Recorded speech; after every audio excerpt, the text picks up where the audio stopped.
fix Android phone automatically switching to silent mode. Now, if your Android phone is switching itself to silent mode again and again, and you're wondering why this is happening in the first place, what are the things that you can do to solve this?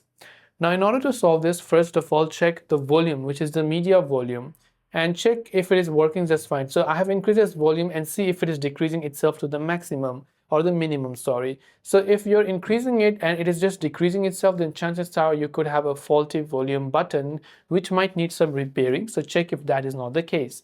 After you're sure that it's not the case with the hardware, then we can try to look for other settings. Check if you've enabled silent mode. So on modern devices, you'll have the silent toggle like this, which can switch from vibrate to ring to other options. So you want to make sure it is not in silent mode, and also make sure it is not in vibrate mode as well, because that is not going to give you a notification sound.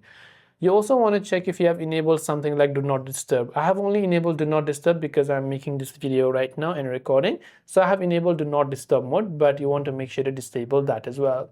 If none of these are working, just open settings and you can go to your system settings or about settings and go to reset settings. Now we will not reset all of our phone, but we will only reset all settings. So tap on reset all settings, enter your password. Once you enter your password, you'll be able to reset all of the settings, that changes that you've made. It will not erase your data, but only the settings that you have made. So I hope this video helped you out. If you have got any further questions, do feel free to also leave them down below. Thanks for watching and see you in the next video.